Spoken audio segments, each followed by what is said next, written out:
नमस्कार, राष्ट्रवाद में स्वागत आपका। मैं हूं आपके साथ अनंत त्यागी। उत्तर प्रदेश से लेकर दिल्ली तक की लड़ाई में एक नई लड़ाई शुरू हो चुकी है।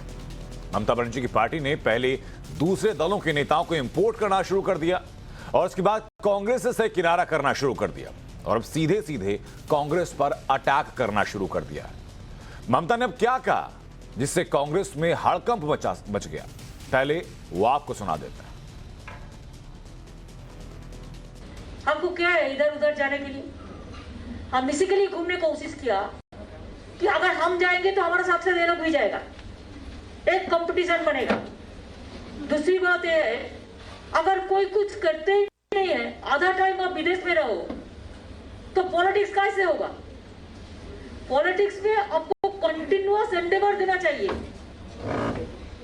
और इसमें हम फेडरल स्ट्रक्चर का पॉक्स में है।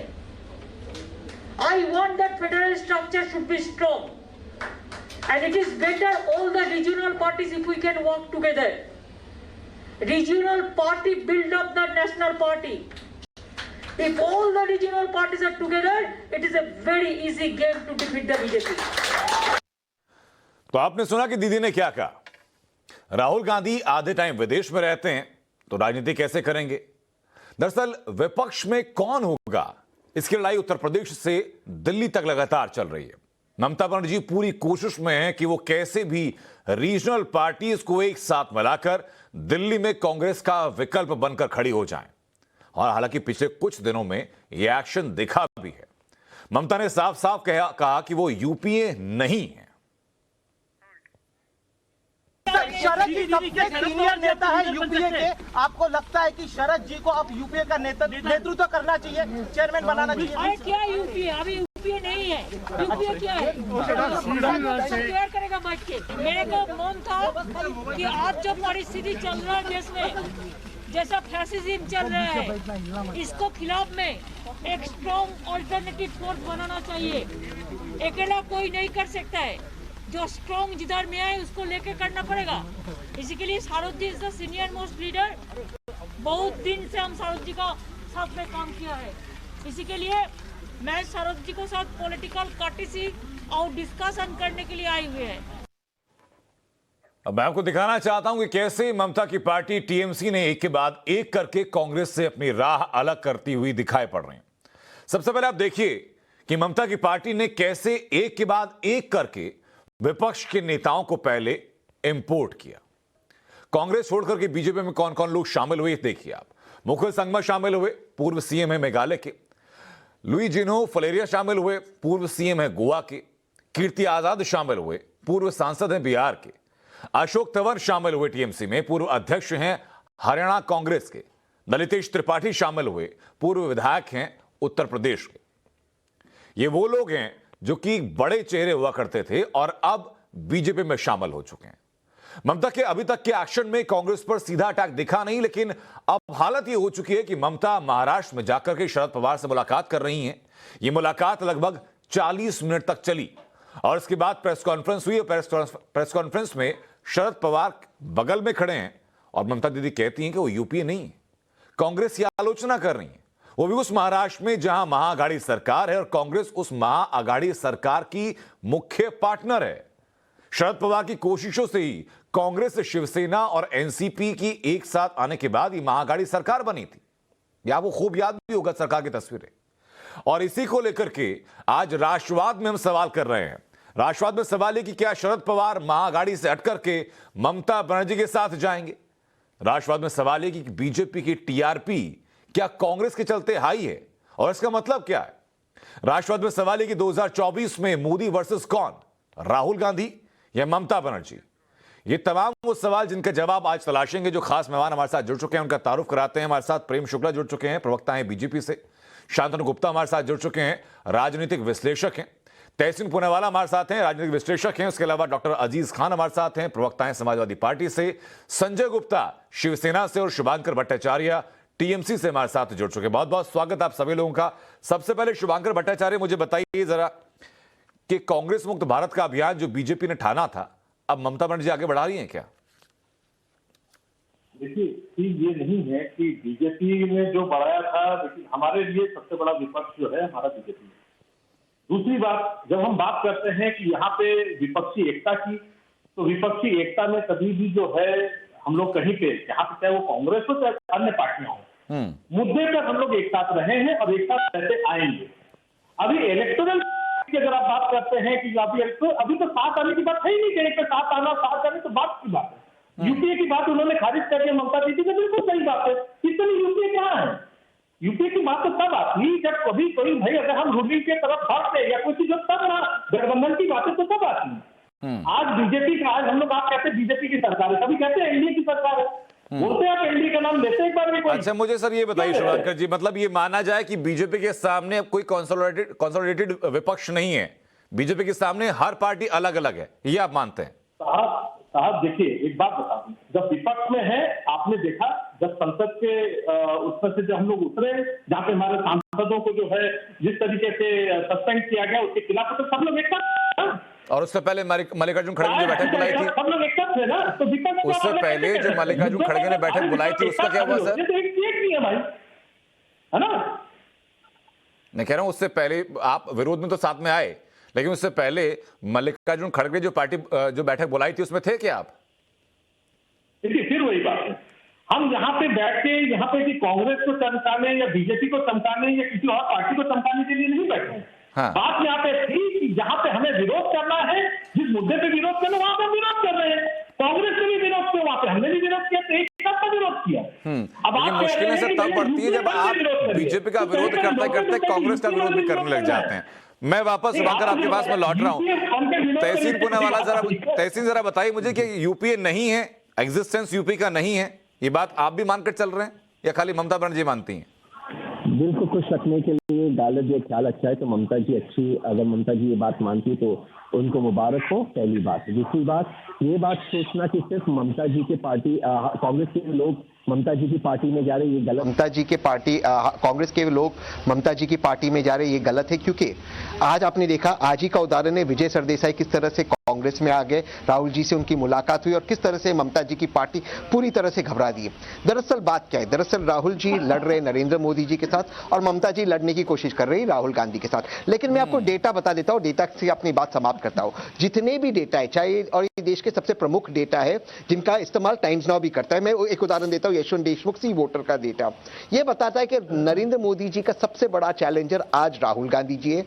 राहुल गांधी के बाद सबसे बड़ा चैलेंजर अरविंद केजरीवाल जी, उसके बाद ममता बनर्जी आती है। तो ममता बनर्जी को पहले अरविंद केजरीवाल जी को हराना होगा, तब जाकर राहुल जी को चैलेंज कर पाएगी मोदी जी को हराने के लिए। मैं एक और डेटा देते अपनी बात समाप्त करता हूं।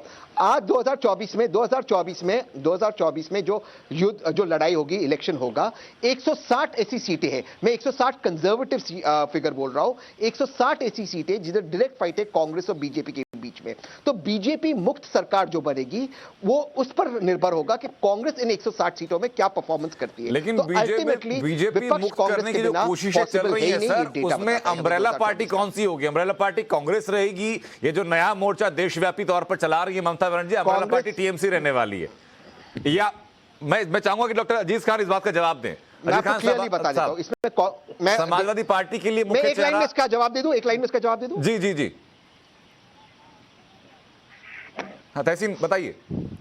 जी, ये कांग्रेस ही होगा, एटलीस्ट 2024 तक कांग्रेस होगा। हाँ। जी, कांग्रेस ही होगा, 2024 तक कांग्रेस होगा। हाँ। इसलिए कांग्रेस होगा क्योंकि 160 ऐसी सीटें जहां पर डायरेक्ट फाइट है कांग्रेस और बीजेपी के। इसमें मैं तमिलनाडु नहीं गिन रहा हूं जहां पर BJP is not existent, Kerala नहीं गिन रहा हूं जहां पर कांग्रेस वर्सेस लेफ्ट है। हाँ। मैं उन स्टेट्स को नहीं गिन रहा हूं। तो 160 डायरेक्ट सीट्स है, डायरेक्ट फाइट है कांग्रेस वर्सेस बीजेपी। यहां पर जो परफॉर्मेंस कांग्रेस का होगा, कैसे कमजोर हो सकती है सर, उसका उदाहरण हम लोगों ने मेघालय में देखा। अगर मैं वापस लौट रहा हूं, बात में चाहूंगा समाजवादी पार्टी आए और बताए सर कि अगर 2024 के लिए चेहरे को चुनने की बारी आती है विपक्ष में, तो समाजवादी पार्टी के लिए मजबूत चेहरा कौन होगा, मोस्ट रिलायबल चेहरा कौन होगा? राहुल गांधी का, सोनिया गांधी का या ममता बनर्जी का?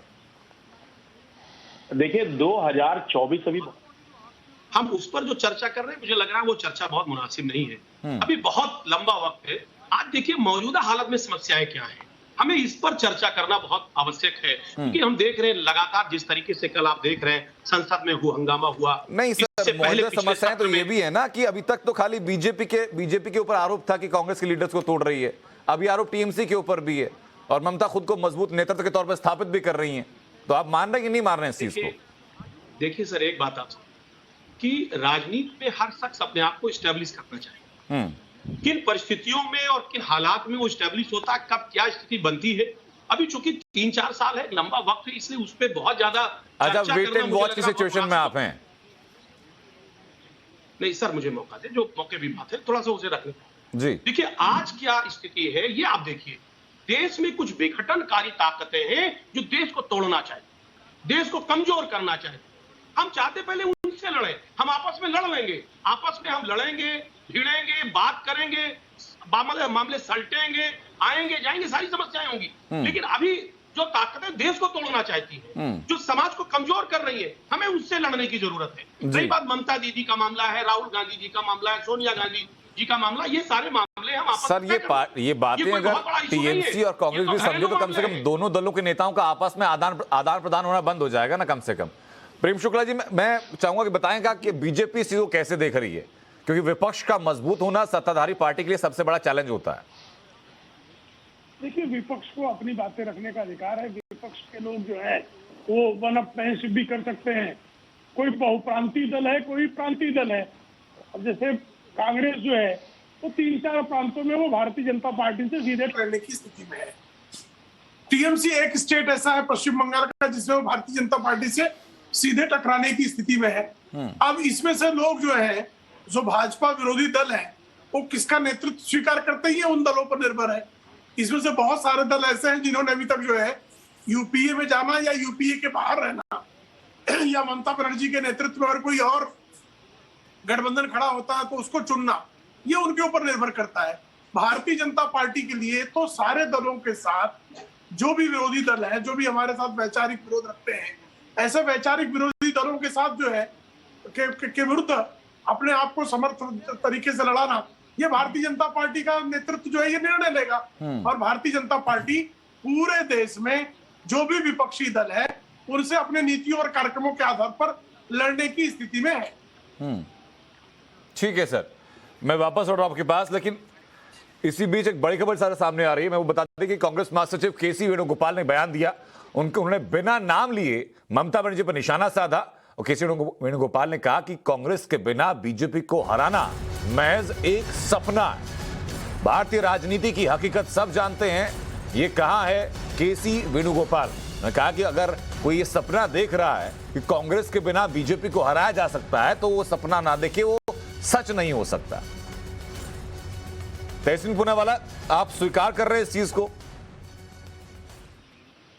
जी, मैंने यही बोला आपके शो में पहले, मेरा ओपनिंग रिमार्क्स यही था और केसी बिल्कुल सही कह रहे। देखिए, हकीकत ये है कि 160 seats is a direct contest Bhajpa और कांग्रेस। मैं इस पॉइंट को इसलिए रिपीट कर रहा हूं कि इन 160 सीटों में जो कांग्रेस का परफॉर्मेंस होगा, 2019 में कांग्रेस केवल 19 सीटें जीत पाई थी इन 160 में।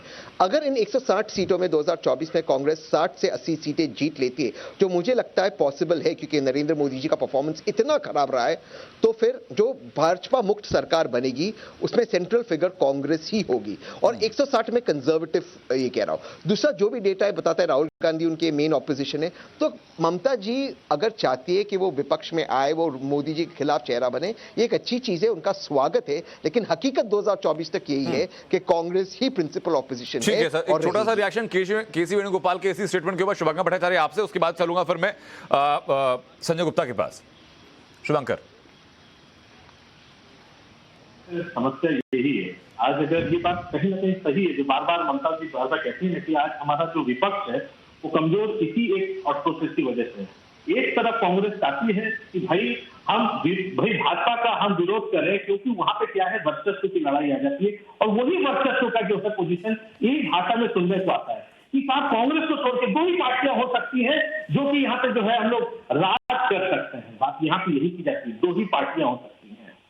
लेकिन जब आपकी ये बात जब निर्धारण करने की कि नेतृत्व कैसा होगा तो कभी ये बात नहीं आती कि नहीं जो हमारे शुभंकर भट्टाचार्य इस बात को स्वीकार करने में या ऐसा मान लेने में कि कांग्रेस का जो कैडर है वो बड़ा है, तो कांग्रेस को नेतृत्व करने दीजिए, आप अपने हिसाब से सपोर्ट कर दीजिए। कांग्रेस का नेतृत्व स्वीकार करने में हर्ज क्या है? अच्छा, मैं एक आपसे सवाल पूछूं जी, क्या आप ये बात क्या हम लोग भुला दें जब हम कहते हैं कि नहीं प्रधानमंत्री जो है सिर्फ दो ही बड़ी पार्टियों से आ सकते हैं? तो क्या हम इस बात को नकार दें कि आईके गुजराल भी प्रधानमंत्री रहे, इस बात को हम नकार दें कि भाई देवेगौड़ा जी भी यहाँ पे रहे, चंद्रशेखर जी, इन सबको बुला दिया जाना चाहिए?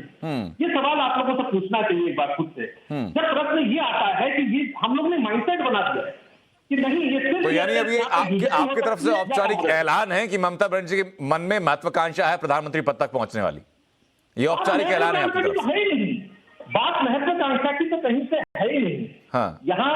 यहाँ मेन मुद्दा ये है कि सबसे पहले, अभी तो 2024 बहुत दूर है, लेकिन पहले तो विपक्ष में तो इकट्ठा होकर बैठ सकती है, कम से कम विरोध जो है वो तो एक स्वर में निकले तो पहले, ये बहुत जरूरी है। ठीक है, मैं चाहूंगा संजय गुप्ता भी इस बात का जवाब दे। संजय गुप्ता बताइए जरा कि कांग्रेस के बिना तो महाअघाड़ी सरकार नहीं रहेगी सर, तो ममता का साथ कैसे देंगे फिर आप लोग?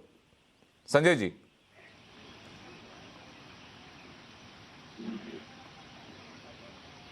बीजेपी के अगेंस्ट एक बेहतर विकल्प पक्ष के तौर पर तलाशने की कोशिश कर रही हैं, और मुझे ये लगता है कि जब तक कि सभी विपक्षी पार्टियां आपस में मिल करके एक कॉमन मिनिमम प्रोग्राम ना बनाए और किसी को प्रधानमंत्री नरेंद्र मोदी साहब के सामने एक चेहरा घोषित ना करे, तब तक किसी भी तरह की स्टेटमेंट जारी करना शायद सही नहीं है।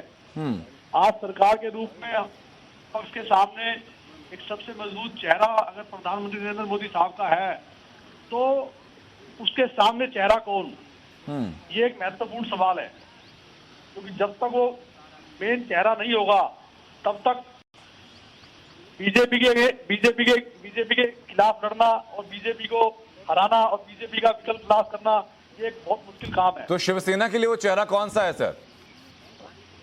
देखिए, इसके विषय में तो संजय राउत साहब ने कहा था, उनके उद्धव साहब में वो काबिलियत है कि वो देश का नेतृत्व कर सकते हैं। जिस तरह से एक स्टेट गवर्नमेंट के चीफ मिनिस्टर रहते हुए उन्होंने केंद्र सरकार से अपना कोऑर्डिनेशन बनाया, जिस तरह से प्रधानमंत्री नरेंद्र मोदी साहब ने उनके काम की तारीफ की, जिस तरह से सुप्रीम कोर्ट ऑफ इंडिया ने भी उनके काम की तारीफ की, और उन्होंने इस बात का प्रमाण किया बिना कुछ कहे कि किस तरह से एक स्टेट को आगे ले जाना है, किस तरह से स्टेट के अंदर काम करना है। तो जो उदाहरण उन्होंने प्रस्तुत किए, उससे उनके अंदर इस तरह की कैपेबिलिटी है कि वो देश का नेतृत्व कर सके। शुभांकर भट्टाचार्य कुछ कहना चाह रहे हैं, उनके रिएक्शन लेने के बाद मैं सीधा चल रहा हूं, उसके बाद फिर शांतनु जी के पास। शुभांकर। माफ करिएगा, मैं एक्चुअली तो मुझे हंसी इस बात से आई कि एक्चुअली होता क्या है ना, ये जो लार्जर देन लाइफ जो इमेज बनाने की जो प्रथा चली है पूरे भारत को खा रही है, लार्जर देन लाइफ इमेज कौन। पहले याद करा दूं, 2014 से पहले जब तक नहीं बने थे तो तब तक नरेंद्र मोदी जी की जो अवस्था जो थी, तो कई लोग मानने को तैयार नहीं थे कि अरे नहीं, राहुल गांधी जी के होते, आडवाणी जी के होते कोई दूसरा नेता कोई बड़ा हो सकता है भाजपा में। आज के दिन में क्योंकि नरेंद्र मोदी जी प्रधानमंत्री है और क्योंकि बीजेपी का जो होल्ड है एनडीए में मजबूत है, तो हम एनडीए की सरकार तक नहीं बोलते, हम क्या बोलते हैं, भाजपा सरकार। तो यही मैं आपको बता दूं, बहुमत है, वो तो 3 सीटें हैं बीजेपी की आज केंद्र में, आप इस बात को कैसे लगा सकते हैं? कांग्रेस बीजेपी के अलग और बाकी पार्टियों के लिए अलग। ठीक है, तहसीन बोरावाला बताइए जरा कि अब आप तक तो खाली 2 ही चेहरे सामने आ रहे थे, एक कांग्रेस की तरफ से, एक टीएमसी की तरफ से, अब तो शिवसेना भी दावेदार है। नहीं, दावेदार जो भी हो इसमें कोई गलत नहीं। तो अल्टीमेटली एक फेडरल स्ट्रक्चर है, अल्टीमेटली मुख्य प्रधानमंत्री बनने का सबका अधिकार है। अगर मोदी जी ये सपना देख सकते हैं तो किसी को भी अधिकार है सपना देखने का। और एक चीज हमें याद रखना चाहिए कि पिछले 40 वर्षों में गांधी परिवार का तो राहुल गांधी का भी खाली सपना ही है क्या अभी? और ये बहुत महत्वपूर्ण चीज है। गांधी परिवार जो है, राहुल गांधी जी का एक सपना है, बिल्कुल सही आपने देखा। राहुल गांधी जी का सपना, प्लीज मैं डिस्टर्ब किसी को नहीं करता हूं, हम थोड़ी मर्यादा रखें। राहुल गांधी जी का एक सपना है, बिल्कुल सही आपने कहा। राहुल गांधी जी का सपना है कि एक मजबूत भारत बने। राहुल गांधी जी का सपना है कि कोविड जैसी जब सुनामी हम पे आती है, 12 फरवरी 2020 को जब वो आगाह करते तब प्रधानमंत्री उसका संज्ञान ले। राहुल गांधी जी का एक सपना है कि युवाओं को रोजगार मिले। राहुल गांधी का एक सपना है कि मीडिया इंडिपेंडेंट हो। वो सपना स्वीकार होगा, वो सपना जरूर पूरा होगा, उनका सपना पूरा होगा। लेकिन जो सवाल है, जो बीजेपी के टीएमसी के मेरे प्रवक्ता दोस्त ने बताया कि आईके गुजराल साहब भी प्रधानमंत्री बने, देवेगौड़ा साहब भी प्रधानमंत्री बने, बिल्कुल सही आपने बताया, ये लोग भी प्रधानमंत्री बने। अच्छे प्रधानमंत्री बने, लेकिन कितने समय के लिए प्रधानमंत्री बने? 6 महीने, 11 महीने। तो स्टेबिलिटी मतलब दोनों सरकारें गिरी कैसी थी कांग्रेस का, उसकी बात हम लोग नहीं करेंगे। दोनों सरकारों बन ही नहीं सकती, क्या आपत्ति आई थी उसकी बात नहीं करेंगे। मैं छोटा सा रिएक्शन जानना चाहूंगा शांतनु गुप्ता आपसे कि एक तरफ विपक्ष कहता है कि मजबूती से एक साथ आकर के हमें लड़ना होगा बीजेपी के खिलाफ, लेकिन हर एक पक्ष की, हर एक पार्टी की अपनी अपनी दावेदारी पीएम की कुर्सी को लेकर के। उसके लिए ये महत्वाकांक्षा रखना कि मैं मुख्यमंत्री बनूं, या जो भी सेंटर की राजनीति करता है उसके लिए महत्वाकांक्षा रखना कि मैं प्राइम मिनिस्टर बनूं, ये गलत नहीं है, क्योंकि उस करियर का शीर्ष है वो। लेकिन अगर आप 2019 के चुनाव देखें तो भारतीय जनता पार्टी का करीब 37% वोट शेयर था और इंडिया का मिला के 45%। उसके बाद कांग्रेस आया था 19%, उसके बाद टीएमसी का आया था 4%। देखिए मतलब आप ड्रीम तो कुछ भी कर सकते हैं, अपना वोट शेयर तो देखिए अब 4%, शिवसेना का 2%, समाजवादी पार्टी का 2.5%, ऐसे तो वाईएसआर सबका 2-2% है। सोच कोई भी सकता है, वाईएसआर सोच सकते हैं, चंद्रबाबू सोच सकते हैं, सब सोच सकते हैं कि मैं प्राइम मिनिस्टर बन सकता हूं। और सरकार जी बिल्कुल बिल्कुल। शांतनु गुप्ता माफ कीजिएगा, मैं रोक रहा हूं सर आपको। इसी बीच एक बड़ी खबर आ रही है, बड़ी खबर दर्शकों को बता दें, उसके बाद मैं चर्चा पर वापस लौटना हूं। बड़ी खबर यह कि Manjinder Singh Sirsa officially BJP join कर चुके हैं। उससे पहले आज सिरसा ने दिल्ली में सिख गुरुद्वारा प्रबंधक कमेटी के अध्यक्ष पद से इस्तीफा दिया। इस्तीफे के ऐलान के दौरान उन्होंने ट्विटर के जरिए उनको ऐलान किया और कहा कि वो खुद को अगले चुनाव से दूर रखेंगे। ये बड़ी खबर बता रहे हैं आपको, मनजिंदर सिंह सिरसा बीजेपी ज्वाइन कर चुके हैं। हालांकि वो ये भी जरूर कह रहे हैं कि इलेक्शन से मैं खुद को दूर रखूंगा, अगले चुनाव से मैं खुद को दूर रखूंगा। मनजिंदर सिंह सिरसा का बीजेपी में शामिल होना एक बड़ी घटना है अपने आप में। उसके पीछे के मायने क्या है ये भी आपको बताएंगे, लेकिन आपको पहले बता दें कि मनजिंदर सिंह सिरसा जब बीजेपी में शामिल हुए तो उससे पहले दिल्ली में सिख गुरुद्वारा प्रबंधक कमेटी के अध्यक्ष पद से मनजिंदर सिंह सिरसा ने इस्तीफा दिया और इस्तीफे का जो ऐलान था वो ट्विटर के जरिए उन्होंने किया। ये तस्वीरें आपको दिखा रहे हैं हम कि जिस वक्त मनजिंदर सिंह सिरसा ने बीजेपी ज्वाइन की, बराबर में केंद्रीय मंत्री धर्मेंद्र प्रधान बैठे हैं और ये तस्वीरें आपको दिखा रहे हैं।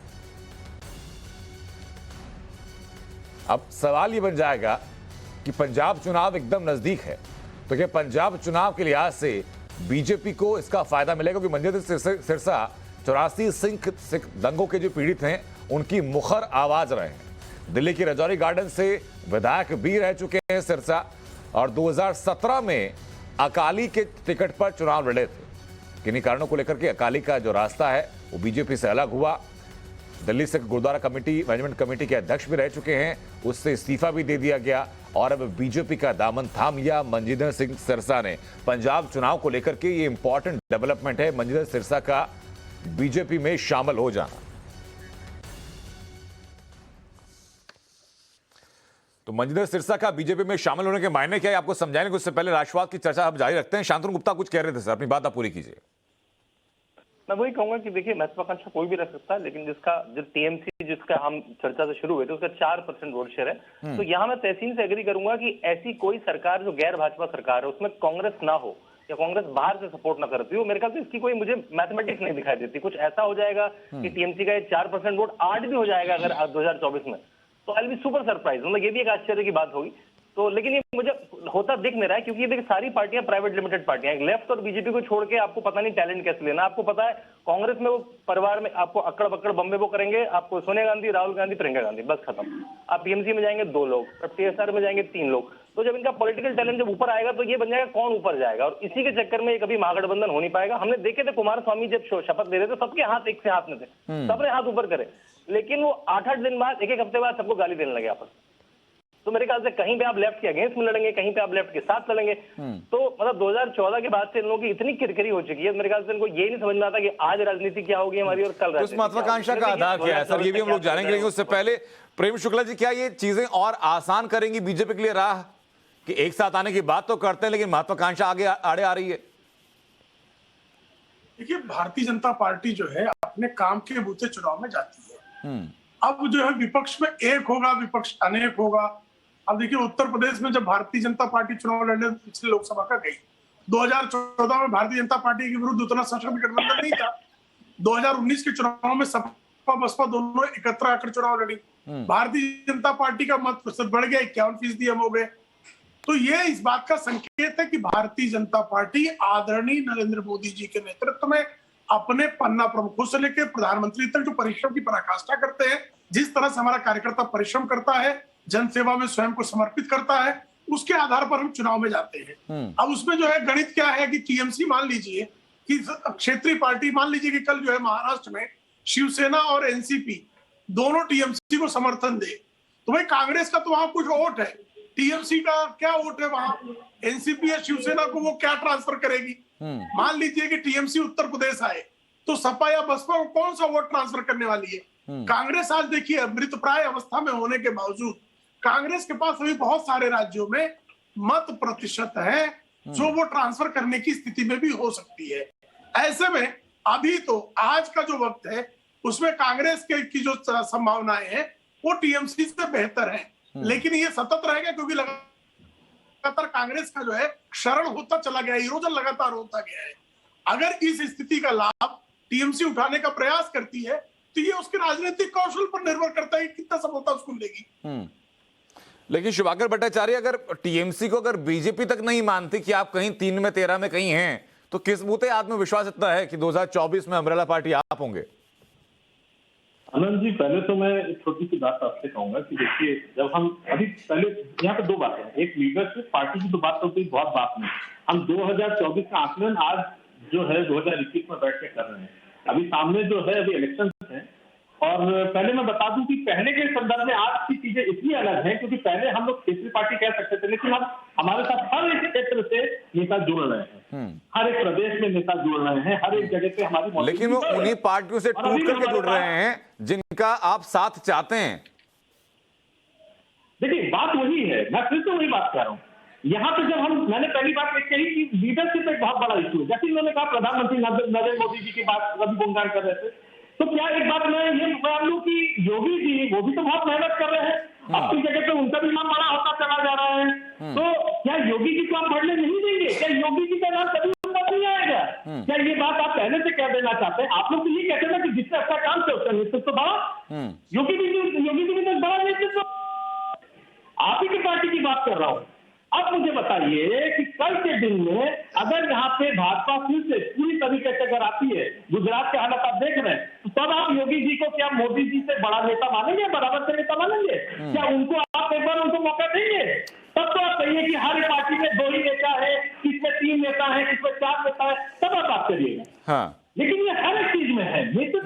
मैं ये जानना चाहता हूँ शुभाकर भट्टाचार्य आपसे कि अगर आप ये चाहते हैं कि विपक्ष पूरा एक हो, आप ये मानते हैं कि विपक्ष पूरा एक हो, तो फिर कांग्रेस से दूरी क्यों बनाई जा रही है?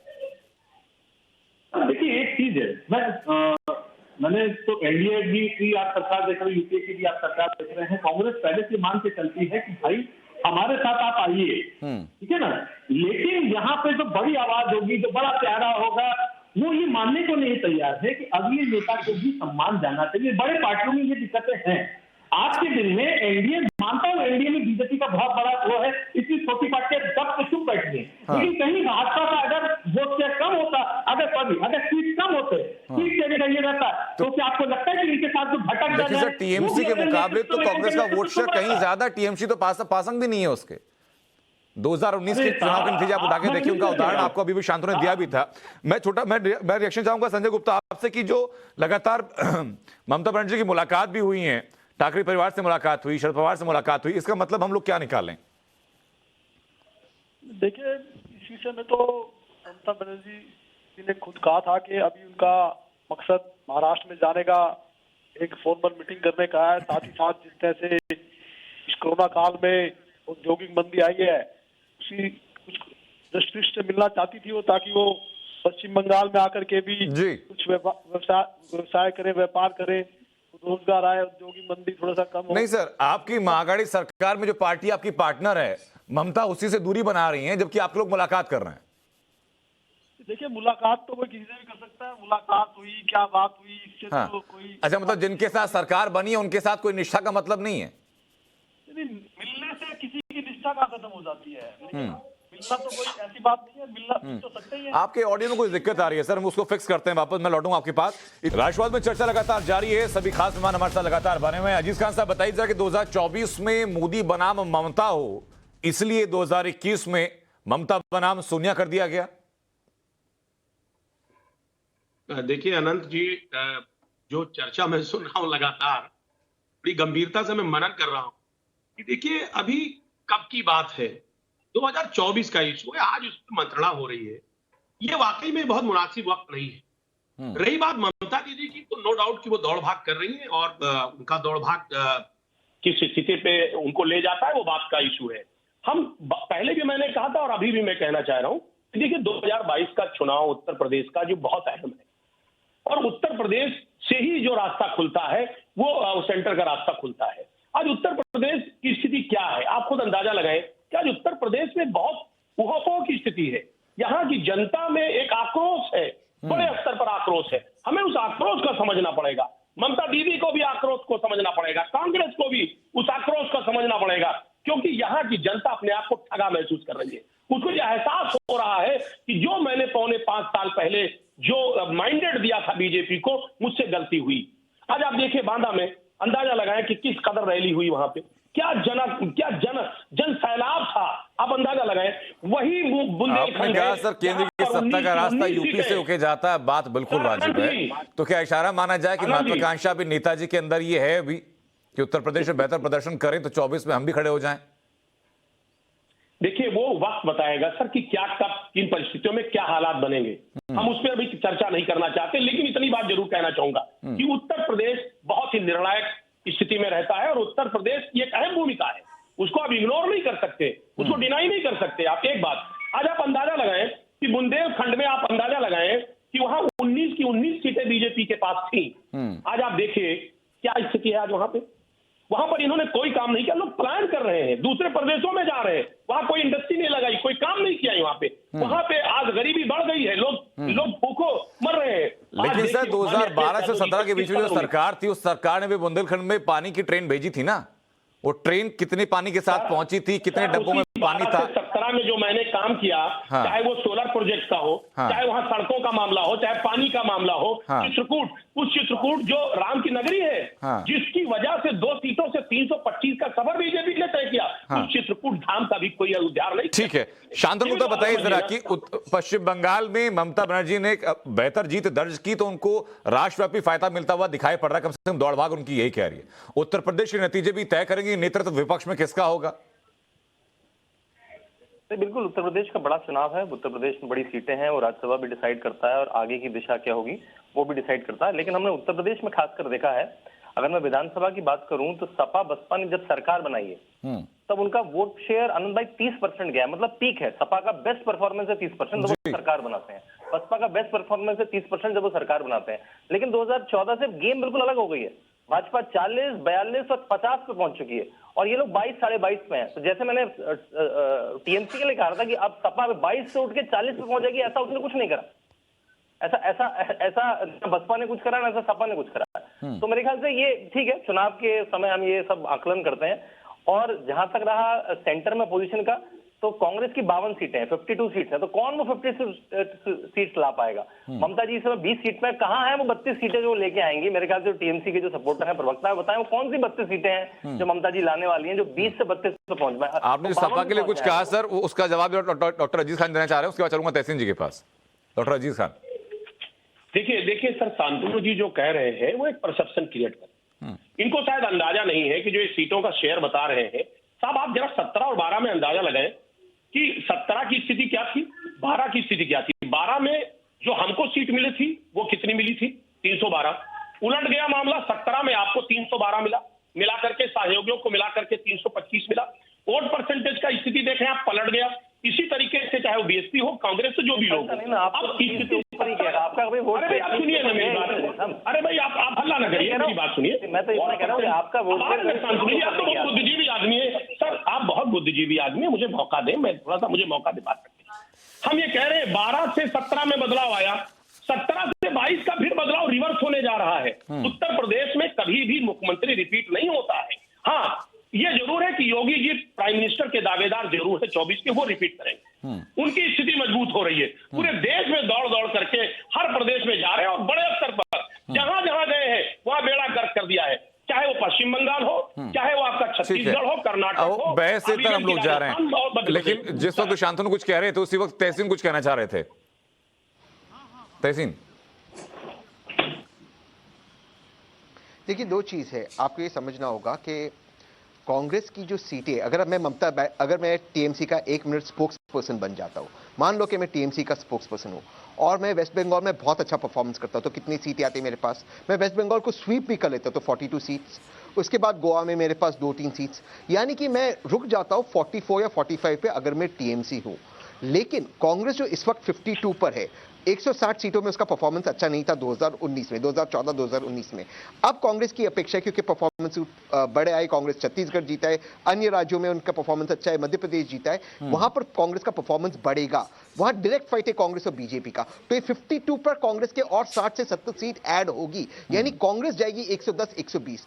अगर आपको एक सरकार बनानी है, जो मैं पहले से कह रहा हूं, भाजपा के विरोध एक सरकार बनानी, भाजपा मुक्त सरकार बनानी है, बिना कांग्रेस के वो संभव है ही नहीं। जो मैच है वो एड अप होता ही नहीं है। आते हम शिवसेना के ऊपर, संजय भाई यहां बैठे, शिवसेना अगर अलायंस में नहीं लड़ेगा महाराष्ट्र में, क्योंकि मैंने इन 107 सीटों में महाराष्ट्र को नहीं गिना है, महाराष्ट्र में 48 लोकसभा सीट है, अगर शिवसेना अलायंस में नहीं लड़ेगा तो जो शिवसेना का कोर वोटर है वो तो बीजेपी को वोट करेगा। शिवसेना कांग्रेस और एनसीपी के साथ ही लड़ेगा 2024 के अंदर, वहां पे 48 सीट, कांग्रेस की 10-15 सीटें बढ़ जाएगी। तो आपको समझना होगा कि जो नेशनल पार्टी, शांतनु कुछ काउंटर करना चाह रहे हैं आपको, लेकिन क्या ये केंद्र में बिना कांग्रेस के सरकार बना सकती है? ये संभव नहीं है। मैं काउंटर नहीं करना चाह रहा हूँ। मेरे ख्याल से तहसीन ने मान लिया कि 2024 में भी कांग्रेस की बस 80, 90 या 100 सीटें आएंगी। वो जीतने के लिए तो खेल नहीं रहे, तो जीतने के लिए वो खेल रहा है। वो कह रहे हैं हम 100 सीट ला सकते हैं, ये हमारा मैं मिनिमम कह रहा था, मैं मिनिमम कह रहा था। अगर सब कुछ मेरे लिए ठीक जाएगा तो मैं 100 सीट से टच कर पाऊंगा। तो मतलब हमें पता है कि अगले कुछ दशकों तक सरकार कौन बना रहा है भारत में। हाँ, ठीक है। मैं प्रेम शुक्ला जी, मैं जानना चाहूंगा आपसे एक बात और, कि राहुल गांधी को भले ही आप लोग एक सेकंड शांतनु जी, मैंने जी तहसीन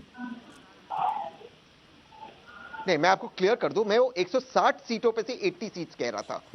मैंने मध्य प्रदेश, मैंने महाराष्ट्र, तमिलनाडु, केरल, ये सीट्स गिनी नहीं। अगर इन सीट्स गिने तो 80 + 50, 130 इज मिनिमम फॉर कांग्रेस, इसके ऊपर ही कांग्रेस जाएगी। और अगर 140 कांग्रेस क्रॉस करती है, जाहिर सी बात है बीजेपी की सीट्स कम होती है, यानी कि सरकार कौन बनाएगा? बीजेपी भी तो कम होगी। बीजेपी 280 पर कैसे रहेगी अगर कांग्रेस 140 पर रहेगी? लेकिन सर, ममता बनर्जी मानने को तैयार नहीं है, तो वो तो फिर भी ये कहेंगे ना कि पीएम मैं बनूंगी। उनको पहले समझाना पहले टारगेट है, आपको बीजेपी को समझाना बाद का टारगेट है। मैं प्रेम शुक्ला जी, बताइए जरा कि राहुल गांधी को आप लोग गंभीर विरोधी के तौर पर नहीं देखते आमतौर पर, लेकिन एक बात और सच है कि राहुल गांधी जितने आरोप बीजेपी पर लगा देते हैं, केंद्रीय मंत्रियों की फौज उतारनी पड़ जाती है सर सफाई देने के लिए, प्रेस कॉन्फ्रेंस करने के लिए। देखिए, झूठ का और दुष्प्रचार का के विरुद्ध जो है, सत्य को तार ठोंकर खड़ा होना पड़ता है। इसलिए हमारे सारे नेता उतरते हैं और जो है झूठ का पर्दाफाश करते, बेनकाब करते राहुल गांधी की झूठ को, और हमारा लोकतांत्रिक संवैधानिक अधिकार उसका सदुपयोग करते रहेंगे। प्रश्न है कि आज राहुल गांधी की पार्टी क्या के प्रवक्ता ही तहसील पुनावाला राजनीतिक विश्लेषक से अधिक कांग्रेस की किसी बेहतरीन प्रवक्ताओं में से एक है। तो इनको जो है ये इतने कंफ्यूज हो रहे हैं कि कह रहे हैं कि महाराष्ट्र में 48 सीटों में से शिवसेना इनके गठबंधन में लड़ेगी, उसके बाद इनकी 16 सीटें बढ़ जाएंगी। साहब 16 सीटें ही लड़ेंगे आप, तो 16 बढ़ कैसे जाएगी? 48 में जब 3 दल लड़ेंगे तो 16 लड़ेंगे, तो 16 सीट बढ़ कैसे जाएगी? तो कई बार लॉजिक जब खत्म हो जाता है तो आदमी कुछ भी लॉजिक बनाता है। जैसे कहा उन्होंने कि छत्तीसगढ़ में जो है वो तो चुनाव में अभी जीते, 2019 के बाद नहीं जीते, 2018 में जीते थे, उसके बाद 2019 के लोकसभा चुनाव हुए। लोकसभा चुनाव में छत्तीसगढ़, राजस्थान, मध्य प्रदेश क्या रिजल्ट आए सबके सामने है। तो आपको जो है जब कल्पना ही करनी है तो कम से कम 272 की कल्पना तो करिए। लेकिन कांग्रेस की ऐसी दुर्दशा है कि अपनी जीत को 110 से अधिक बड़ा लक्ष्य जो है वो सिद्ध करने के बाद टोकते हैं तो 40 पे जाते हैं। तो बड़ी मुश्किल से वो 52 से 110, 140 जा रहे हैं। और ये सत्य है कि ये स्थिति सारे भाजपा, गैर भाजपा सारे दलों की है। कोई दल जो है वो 50 सीट क्रॉस करने की स्थिति में नहीं है। ममता बनर्जी की प्रेम शुक्ला जी स्ट्रैटेजी ही है, ममता बनर्जी की स्ट्रैटेजी ये है कि जो तमाम क्षत्रप हैं, जो स्थानीय दल हैं, उन तमाम दलों को एक साथ आना होगा बीजेपी को हराने के लिए। नहीं, ऐसा पहले हुआ है, क्षेत्रीय दल एकत्र आए, लेकिन क्षेत्रीय दलों को भी एक नेतृत्व की आवश्यकता होती है। क्षेत्रीय दलों में से नेतृत्व का जो एक में उदाहरण है वो आदरणीय देवेगौड़ा जो मुख्यमंत्री कर्नाटक के हुआ करते थे, उनको चुनकर जो है लोगों ने मुख्यमंत्री, प्रधानमंत्री बना दिया। लेकिन उस सरकार को बिना कांग्रेस के समर्थन की सरकार नहीं बनी और कांग्रेस ने कालांतर में जो छोटी सब जो जो अल्पमत वाली सरकारें बनी है, सबसे छोटे दल वाली सरकारें, चाहे चौधरी चरण सिंह जी की सरकार रही हो, चाहे चंद्रशेखर जी की सरकार रही हो, चाहे देवेगौड़ा की सरकार रही हो, चाहे गुजराल की सरकार रही हो। अच्छा, ये आप मान रहे हैं कि अगर बीजेपी के अलावा कोई और विकल्प आता है तो उसमें कांग्रेस की भागीदारी तय होगी, ये बात आप मान रहे हैं? नहीं, कांग्रेस अभी जो है, देखिए जब कांग्रेस 100 के ऊपर थी, तब कांग्रेस की स्थिति थी है। जब कांग्रेस 52 सीटों वाली है जी, तो भारतीय जनता पार्टी के अलावा किसी भी दल के नेतृत्व में स्थिर सरकार बनने की किसी प्रकार की जो आवश्यक लक्षण है वो दृष्टिगत नहीं होते हैं। ठीक है, लेकिन आपने एक बात इंपॉर्टेंट कही थी कि अगर विरोधी खेमा एक होता भी तो एक नेतृत्व की जरूरत होगी। संजय गुप्ता, वो नेतृत्व कौन होगा सर? अभी फिलहाल दो ही चेहरे मेन जो लीड में दिखाई पड़ रहे हैं, या तो कांग्रेस से कोई या टीएमसी से ममता बनर्जी। देखिए, जैसे कि अभी प्रेम शुक्ला जी ने भी कहा, तो आपका सवाल है, ये डिसाइड होना बहुत जरूरी है कि चेहरा कौन होगा, क्योंकि ये हर पॉलिटिकल पार्टी अपना चेहरा कह सकती है, मगर प्रधानमंत्री नरेंद्र मोदी साहब के सामने या योगी साहब के सामने वो मजबूत चेहरा कौन होगा, इसके लिए मुझे लगता है कि सभी पॉलिटिकल पार्टियों को, जो विपक्षी पार्टियां एक साथ बैठ करके जब तक वो इस एक निर्णय पे नहीं पहुंचेंगे तब तक इस विषय में और आगे बात करना वो सही नहीं है। वो एक मजाक का पात्र बन सकता है, लेकिन सबको मिलकर के एक चेहरे को जरूर आगे करना पड़ेगा, उसके बाद ही। अच्छा, शिवसेना किसका चेहरा आगे करेगी? क्या दोबारा पूछा? शिवसेना किसका चेहरा आगे करेगी सर? देखिए, शिवसेना में तो उद्धव साहब ही है, लेकिन सिर्फ शिवसेना के कह देने से बात नहीं बनती। ये बात तो विपक्ष के जितने भी पॉलिटिकल दल है। अच्छा, मतलब कांग्रेस के साथ आप सरकार चला रहे हैं तो राहुल गांधी का चेहरा प्रस्तावित नहीं करेंगे, आप उस चेहरे पर नहीं मानेंगे? देखिए, उससे मानेंगे या नहीं मानेंगे इस पे अभी नहीं कहा जा सकता, क्योंकि उस पे सभी बैठेंगे, सभी बैठ करके बात करेंगे, तभी इस पर निर्णय लिया जा सकता है। अभी इसके विषय में ये कहा जाए कि नहीं मानेंगे या मानेंगे, अभी ये जल्दबाजी होगी। ठीक है, तहसीन पुनेवाला, जिनके साथ आप सरकार चला रहे हैं, अगर आपके सरकार में सहयोगी दल अगर स्वीकार करने को तैयार नहीं है तो जो गैर सरकार, जो आपके साथ सरकार में नहीं है, वो कैसे स्वीकारेंगे सर? हमने तो कहा सबकी बात से, सबकी इच्छा से, सहमति से वो नाम आ गया। आपने हाँ कर दिया सर, हाँ मान ले कि ना माने? ये मैंने कहा ये बात करने का तथ्य है। हाँ, तो फिलहाल हाँ नहीं कर रहे हैं, ये कह देते हैं सर। आपकी सहमति से जो भी निर्णय हो, आपकी सहमति से सबके बैठने के बाद।